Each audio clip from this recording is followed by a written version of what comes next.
BP, दमा, sugar अशा प्रकारचे आजार होऊन यामध्ये माणसं आजारामध्ये कित्येक मृत्युमुखी पडलेले आहेत.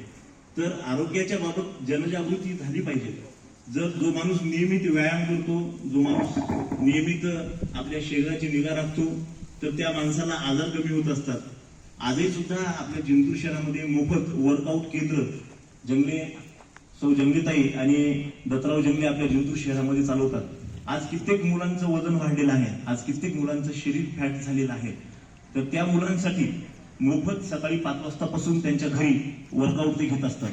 यामधून विद्यार्थ्यांना नियमित व्यायाम करून घेणे आणि विद्यार्थ्यांना एक निरोगी आरोग्य जगण्यासाठी त्यांच्यासाठी काम करत राहणे हे त्यांचं कार्य आहे.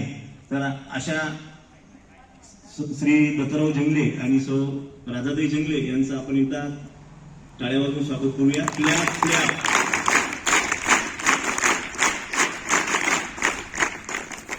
तर मी आजच्या कार्यक्रमासाठी विद्यार्थ्यांचं वर्कआउट घेण्यासाठी, विद्यार्थ्यांकडून काही कृती करून घेण्यासाठी या ठिकाणी माननीय मुख्याध्यापक श्री कदम सर हे सुद्धा आजच्या कार्यक्रमासाठी अध्यक्ष म्हणून उपस्थित झालेले आहेत. त्यांच्या मार्गदर्शनाखाली आपण हा कार्यक्रम घेतोय.